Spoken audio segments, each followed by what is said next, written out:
30,000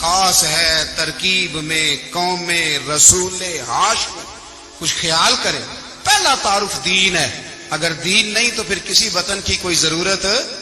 اس لیے کہ پاکستان کا تصور اقبال نے پیش کیا نا, تو اقبال کہنے لگے ان تازہ خداؤں میں بڑا سب سے وطن ہے جس کو تم بت بنا کے پوجتے ہو. ہمارا وطن تو ہمیں جان سے زیادہ پیارا ہے, پر پہلے پاکستان نہیں, پہلے اسلام. پہلے اسلام تیرا دیش ہے, تو مصطفی ہے. تو آمدام برسر مطلب حضرت عمر فاروق رضی اللہ تعالی عنہ. حضرت سیدنا ابو موسیٰ اشعری کہتے ہیں کہ میں نے نا صفائی کی, مال غنیمت کی میں نے صفائی کی, تو 1 دینار مجھے نا کہیں پڑا ہوا مل گیا. تو فرماتے ہمیں اجازت ہوتی تھی کہ 1 دینار ہم اپنی مرضی سے کہیں خرچ کر.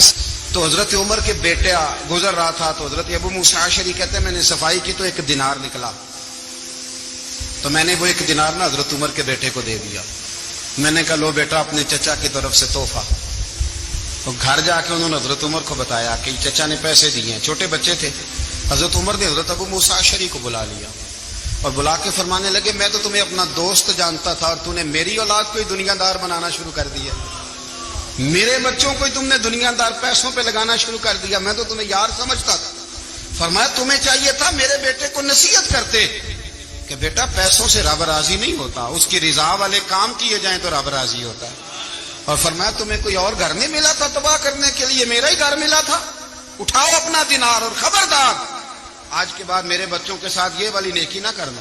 اور ہمارا کیا سٹیٹس ہے, دوستی ہے اس سے جو تحفے زیادہ دے, جو بچوں کو خراب کرنے میں مدد زیادہ کرے, اس کے ساتھ گرانا. حضرت عمر نے گھر پہ اور سب سے بڑھ کر اپنی ذات پہ توجہ کی. حضرت ابو مالک رضی اللہ تعالیٰ عنہ کہتے ہیں میں عمر کے پیچھے پیچھے ایک باغ میں گیا, اکثر اس باغ میں جایا کرتے تھے. اور عمر جا کے نا تو درخت کے نیچے بیٹھ گئے اور فرمانے لگے وہ امیر المومنین اللہ سے ڈر جا, ورنہ جس رب نے حکومت دی ہے وہ عذاب بھی بڑا دے گا. ڈر جا رب سے. کبھی ساری زندگی حضرت عمر نے اپنا کوئی تعارف نہیں کرایا, کبھی نہیں. ایک بندے نے آپ کے سامنے تعریف کر دی آپ کی, تو فرمانے لگے تو خود بھی ہلاک ہوا اور مجھے بھی ہلاک کر دیا. کیا ضرورت پڑی ہے میری تعریفیں کرنے کی, اتنی دیر میری تعریف میں لگائی. اللہ کا ذکر کرتا رب تجھے ثواب دیتا, حضور پہ درود پڑتا تو رب تیرے اوپر رحمتیں نازل کرتا. کس چکر میں ہے؟ آج جتنا اچھی کوئی خوشامد کرے اتنی اچھی وزارت ملتی ہے, جتنی اچھی اس کو جو ہے وہ چاپلوسی کرنی آیا درجہ بھی اسے اتنا ہی اچھا ملتا ہے. حضرت عمر فاروق رضی اللہ تعالیٰ عنہ آپ کے بیٹے کہتے ہیں, صاحب فتوح الشام نے لکھا ہے, آپ کے صاحبزادے کہتے ہیں میں نکلا تو میرے ابا جی نا اپنی پشت پر مشکیزہ رکھ کے کنویں سے پانی بھر کے آ رہے. میں دوڑ کے آگے گیا, میں نے کہا ابا جی مجھے دے دے. فرمانے لگے بیٹا تیرا کیا خیال ہے, کوئی اور نہیں تھا مشکیزہ بھر کے لانے کے لیے, تیرا کیا خیال ہے؟ کہا ابا جی بڑے لوگ تھے پر آپ کیوں اٹھا رہے ہیں؟ فرمانے لگے نفس وہ عمر ہوں جس نے اپنے گناہوں کا حساب دینا ہے. کیا بتاتا جو سعد بن ابی وقاص کو جہاد پہ بھیج کے خود بزدلوں کی طرح گھر میں بیٹھا ہے, کیا بتاتا؟ کوئی حیثیت نہیں, کوئی تعارف. تو نے اچھا کیا, تو مجاہد تھا, مجھے ساتھ ساتھ دوڑایا, تو نے اچھا کیا. جتنے لوگ تھے چیخے مار کے رونے لگے. حضرت فاروق اعظم سے کہنے لگے عمر جب تک تیرے جلوے رہیں گے اللہ کامیابیاں ہی عطا فرمائے گا, جب تک تیرا رنگ رہے گا اللہ تعالیٰ نوازتا ہی رہے گا. کچھ نہیں, کبھی اپنا آپ ظاہر ہی نہیں کیا. بہت بڑے تھے, بہت بڑے تھے حضرت عمر, بڑے تھے, لیکن ساری زندگی اپنے محاذ. حضرت ابو رافع غلام تھے, قرآن پاک بڑا سونا پڑھتے تھے. حضرت عمر جب بھی انہیں ملتے کہتے ابو رافع تو عمر سے اچھا ہے, قرآن بڑا شاندار پڑھتا ہے. تو وہ کہتے حضور اگر میں قرآن صحیح پڑھتا ہوں تو آپ کو قرآن کی تشریح زیادہ صحیح آتی, آپ بھی تو مجھ سے افضل ہیں. تو آپ فرماتے نہیں پھر بھی تو مجھ سے افضل ہے. کیوں؟ اس لیے کہ تو اپنے غلام اپنے آقا کی نوکری بھی ٹھیک کرتا ہے اور رب کی عبادت بھی ٹھیک کرتا ہے, اور مجھے خالص صرف عبادت کرنی ہوتی ہے وہ بھی ٹھیک نہیں کر پاتا. ساری زندگی اپنا محاسبہ, ساری زندگی اپنے گریبان میں دیکھا, ساری زندگی اپنے آپ کو پرکھا, اپنے آپ کو ٹٹولا. 62 سال عمر بیت گئی. حضرت حذیفہ بن یمان ایک صحابی تھے, میرے نبی کریم علیہ السلام نا ان سے راز کی باتیں کرتے تھے. ہر بندے کا ہاضمہ ٹھیک نہیں ہوتا, سب سے راز کی بات نہیں کرنی چاہیے. حضرت حذیفہ بن یمان کہتے ہیں حضور راز کی باتیں بتاتے ہیں. مدینہ منورہ میں جو منافقین تھے ان کی لسٹ بھی نبی پاک نے حضرت حذیفہ بن یمان کو دی تھی. جب کوئی مشکوک آدمی مر جاتا نا تو صحابہ کہتے ہیں ہم دیکھتے اگر حضرت حذیفہ نے جنازہ پڑھا تو ہم بھی جنازہ پڑھ لیتے.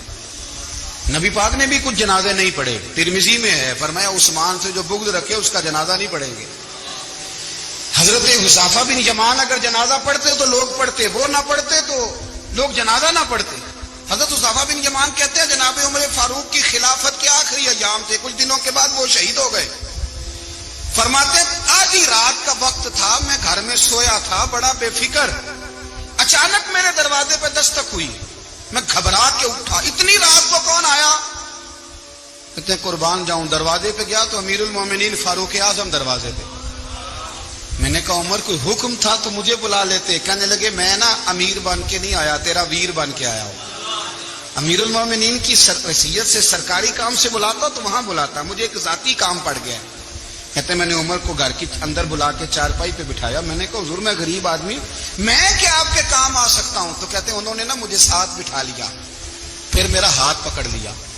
کہنے لگے تو عمر کو جانتا ہے؟ عمر جھوٹ نہیں بولتا. تو جانتا ہے؟ عمر وعدوں کا پکا ہے. کہا حضور جانتا ہوں. کہا میں اس وقت آیا ہوں جب دیکھ بھی کوئی نہیں رہا. حضرت حذیفہ بن یمان کہتے ہیں پریشان ہو گیا, حضور پہلیاں نہ بجھوائے, مہربانی کر بتائیں کدھر آئے ہیں. مر کے اپنی ہی ادا